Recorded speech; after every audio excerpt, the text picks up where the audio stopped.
तो आज हम जो है कॉलम कोडिंग का दूसरा पार्ट पढ़ेंगे। पहला पार्ट पर मैंने आपको कॉन्सेप्ट भी समझाया था, फिर उस पर हमने क्वेश्चंस भी किए थे। तो दोनों मैंने अलग प्रकार के क्वेश्चन कल और परसों करा दिए थे। सब डिस्क्रिप्शन में जो है मैं वीडियो का लिंक दे दिया हूँ, आप जाके देख सकते हैं। आज हम जो दूसरा पार्ट है वो पढ़ेंगे, क्योंकि ये वाला भी पार्ट जो है एनटीएससी हो गया, ओलंपियाड हो गया, आजकल जो है रेलवे बैंक में भी इस प्रकार से जो है क्वेश्चंस आपको आते हैं, इसलिए हमें समझना जो है बहुत ज़रूरी है। ठीक है, तो सबसे पहले मैं आपको जो है ये ऊपर जो इंग्लिश में लिखा है इसको मैं हिंदी में पढ़ के बताता हूँ कि इसमें हमें क्वेश्चन को किस तरह से जो है अप्रोच करना है।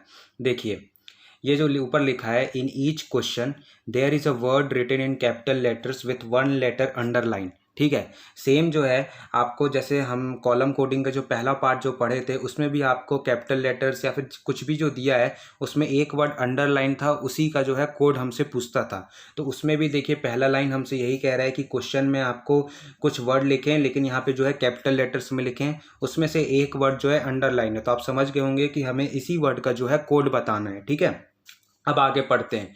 For each letter in for each letter in that word there is a code written in small letters.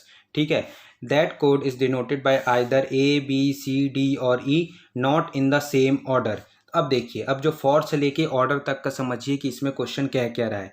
Question ये कह रहा है कि जो भी ये जितने भी ये लेटर जो आपको क्वेश्चन में दिखाई दे रहे हैं, सपोज करिए पहला वाला जैसे मैजिक जो दिखाई दे रहा है, MAGIC, जितने भी वर्ड हैं इन सब का जो है कोड जो है, ये एग्जाम्पल में आपको ए से लेके ई तक, यानी कि ये आपके ऑप्शन हो गए। ये ऑप्शन में जो है इस वर्ड जितने भी वर्ड है सबका जो है वो कोड दिया हुआ है। ठीक है, फिर उसके बाद अब क्या कह रहा है, you have to find out the exact code for the underline letter in the word.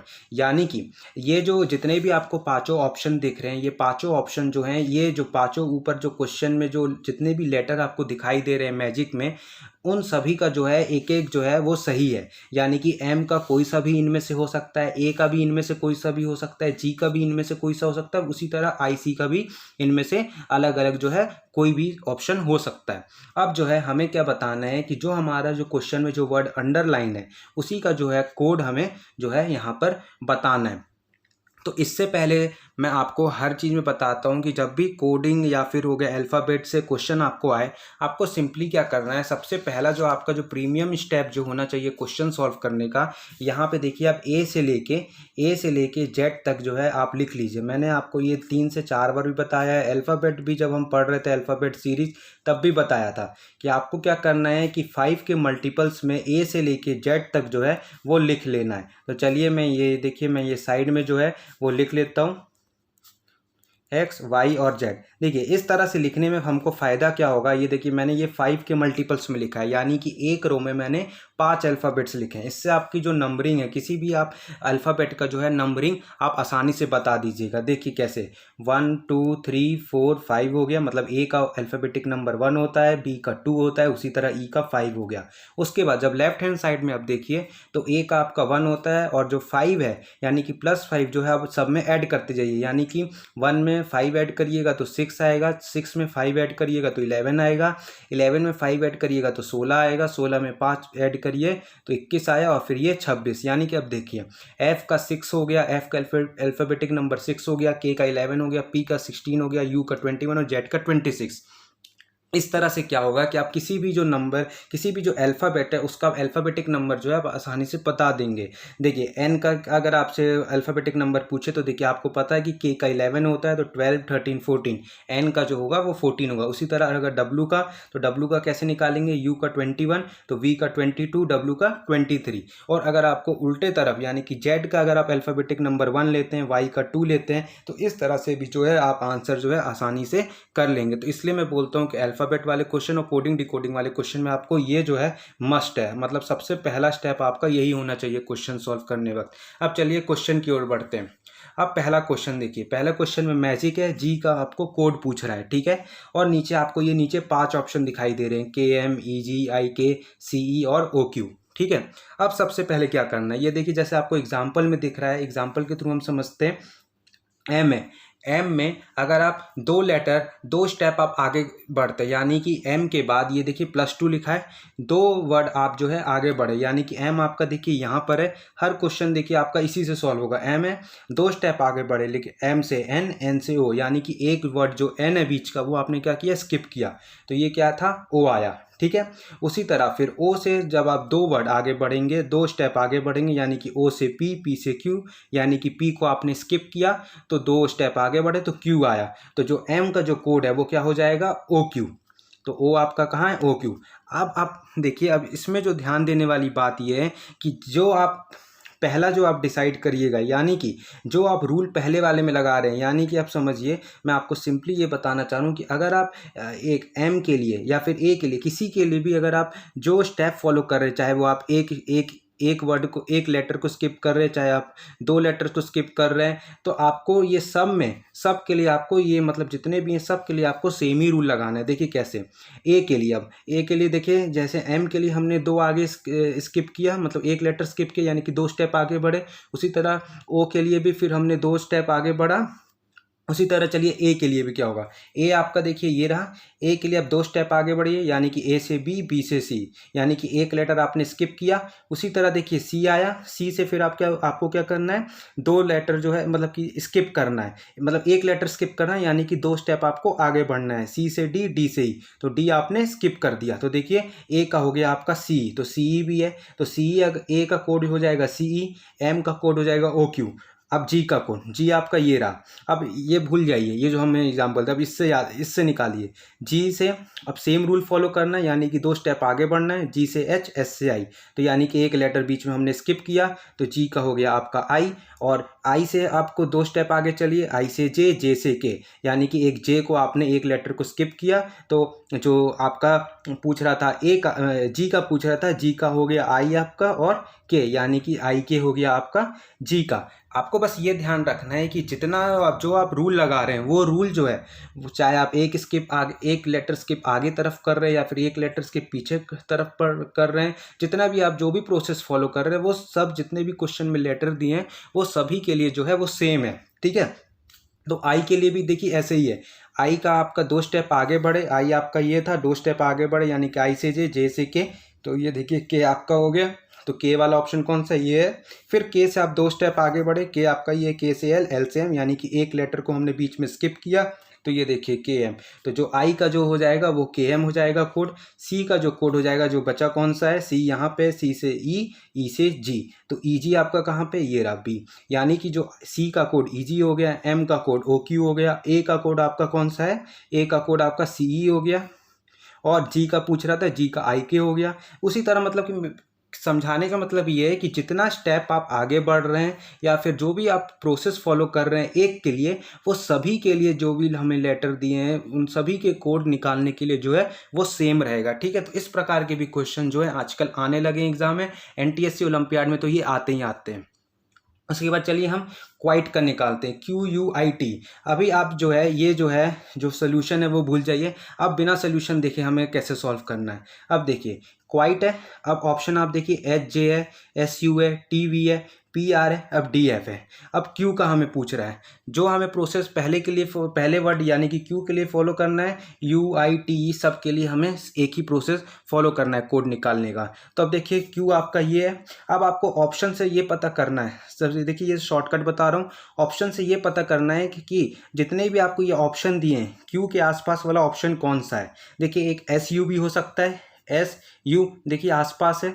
फिर उसके बाद आपका जैसे आपका एच जे देखिए ये दूर हो गया, एच और जे आपका दूर हो गया। ठीक है, अब देखिएगा फिर उसके बाद टी वी, ये क्यू से जो है टी और वी, देखिए ये भी प्रोसेस फॉलो नहीं हो रहा है। और पी आर, क्यू से पी और आर, तो ये देखिए ये भी जो है थोड़ा सा अटपटा है, यानी कि एक पीछे जा रहा है एक आगे जा रहा है। और फिर है उसके बाद डी और एफ, तो डी एफ क्या है, डी और एफ, तो ये आपका डी है, ये आपका एफ है, तो ये भी काफ़ी दूर है, तो डी एफ होगा नहीं, एस और यू भी नहीं होगा। अब देखिए अब टी और वी, एक दो आगे गए एक पीछे, एक टी से फिर एक आगे गए, तो अब ये सभी के लिए भी है यही फॉलो होना चाहिए। तो देखिए अगर सपोज करिए अब क्यू का दिया है पी और आर, अगर क्यू का पी आर होता है, यानी कि क्यू क्यू से एक स्टेप आप पीछे गए और फिर अब पी से क्या है 2 स्टेप आगे बढ़े, यानी कि पी से क्यू, क्यू से आर।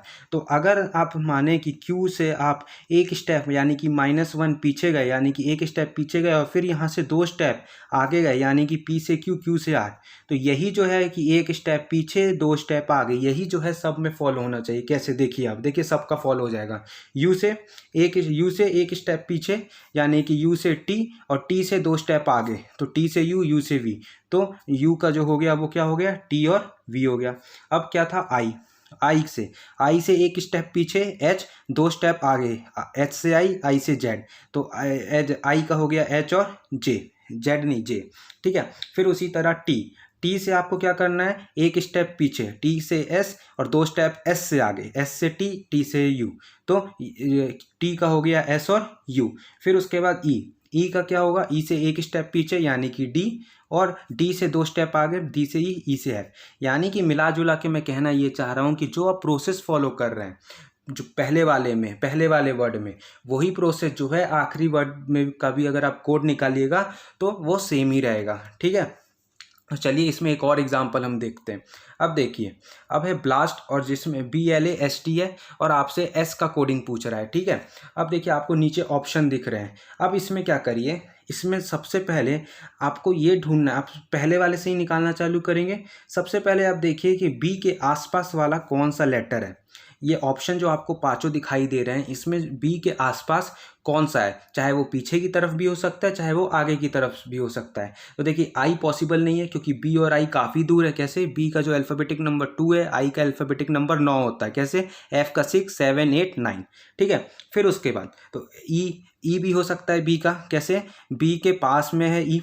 फिर उसके बाद बी का और कोई हो सकता है, डब्लू नहीं हो सकता। क्यों, डब्लू से देखिए कितना दूर है बी। कैसे, बी से ए, जेड, वाई, एक्स, यानी कि आप 5 स्टेप जब पीछे जाइएगा, यानी कि 4 लेटर को स्किप करिएगा, कौन कौन सा, पीछे की ओर, ए, जेड, वाई, एक्स, तब जाके डब्लू आता है। तो ये भी पॉसिबल नहीं है। फिर उसके बाद पी और डी है, तो बी और पी भी काफ़ी दूर है, बी ये रहा, पी ये रहा, काफ़ी दूर है, और बी और आखिरी ऑप्शन डी है, तो बी और डी देखिए ये आसपास हो सकता है। तो यानी कि अगर जो बी का जो कोड होगा, या तो वो डी होगा, नहीं तो वो ई होगा। अब देखिए वो कैसे होगा। अब आपको ये पता चलेगा कि बी का कोड डी हो सकता है या फिर ई हो सकता है, ठीक है। अब चलिए एल की तरफ चलते हैं। अभी भी हमें बी का पता नहीं चला है। अब एल की तरफ, अब एल के आसपास कौन सा ऑप्शन है। बी और डी को आप यहाँ पे नहीं ले कंसिडर करिएगा, मतलब डी और ई को आप कंसिडर यहाँ पे नहीं करिएगा, ठीक है। तो आई है, डब्ल्यू और पी बचा, तो आई आपका ये रहा, और फिर उसके बाद डब्ल्यू आपका ये रहा, पी आपका ये रहा। यानी कि आप मिला जुला के मैं ये कह रहा हूँ कि जो आपका पैटर्न पहले वाले वर्ड के लिए फॉलो करेगा, वही आपका हर वर्ड के लिए फॉलो करना चाहिए, हर लेटर के लिए फॉलो करना चाहिए। तो आपसे एल का अगर पूछा जाए, तो एल का आई, यानी कि 3 स्टेप पीछे, एल से के से जे से आई। फिर उसके बाद एल का और क्या बच सकता है, डब्ल्यू है। डब्ल्यू तो देखिए एल और डब्ल्यू तो काफ़ी दूर है, तो ये भी फॉलो नहीं करेगा। तो आपका बच गया, अब पी बच गया। तो अब एल से 4 स्टेप या आगे, यानी कि एल से एम, एम से एन, एन से ओ से पी, यानी कि बीच में 3 लेटर को स्किप किया। तो मेरे हिसाब से जैसे क्वेश्चन में, जैसे नीचे सोल्यूशन में भी जो दिया है, यानी आप यहाँ से पिक कर लिए कि जो है बी से आप 3 स्टेप आगे बढ़े +3, बी से सी, डी, ई, मतलब कि 3 लेटर, मतलब कि बीच में 3 स्टेप आप आगे बढ़े, बी से सी, सी से डी से ई, 3 स्टेप। फिर उसके बाद देखिए एल से आप 3 स्टेप पीछे बढ़े, एल से के से जे से आई। तो बी से आगे बढ़े तो ऑप्शन ई है, बी का ई हो गया, ठीक है, बी का ई हो गया। एल का आपका क्या हो जाएगा, 3 स्टेप पीछे, यानी कि अब एल के लिए आपने क्या किया, -3 किया, तो एल के लिए -3 वो आई हो गया। अब एक बार +3 करे, दूसरे बार -3, तो अगली बार क्या करिएगा, +3 करिए। अगला लेटर कौन सा है, ए से आप क्या करिए, 3 स्टेप आगे चलिए, ए से बी, बी से सी, सी से डी, यानी कि बीच में 2 लेटर आपने स्किप किया, तो ए का आपका डी हो गया। अब एस से आपको 2 लेटर आपको पीछे चलना है, यानी कि 2 लेटर को स्किप करना है, यानी कि 3 स्टेप आपको पीछे चलना है एस से। तो एस से आर, आर से क्यू, क्यू से पी, तो एस का जो हो जाएगा वो क्या हो जाएगा, पी। तो आप देखिए ये पैटर्न कैसे फॉलो हो रहा है, +3, -3, +3, -3। उसी तरह टी का आपको 3 स्टेप जो है आगे चलना है, तो टी आपका ये रहा, टी से यू चले, टी से यू चले, यू से वी चले, वी से जेड, वी से डब्ल्यू चले, तो टी का जो हो जाएगा डब्ल्यू, यानी कि 3 स्टेप जो है आपको आगे बढ़ना है। तो इस तरह से मैं आपको समझा दिया कि कैसे हमें जो है इस तरह के जो कॉलम कोडिंग आते हैं, ये जो दूसरा पार्ट है, हमें कैसे क्वेश्चन जो है वो सॉल्व करना है। मैं आपको एक एग्जांपल कराऊंगा आगे जिसमें 4-5 क्वेश्चन रहेंगे, वो आप जो अगर देखते हैं तो मतलब वो है आपको सिंपली पूरा समझ में आ जाएगा। अगर आपको अभी भी नहीं समझ में आया तो मैं जब आगे जो एग्जांपल समझाऊंगा, मैं बेसिकली आज कॉन्सेप्ट समझाना चाहता था। अगर कॉन्सेप्ट नहीं भी समझ में आ रहा तो अगर हम जो एग्जांपल करेंगे आगे तो उससे आपको जो है वो समझ में आसानी से आ जाएगा।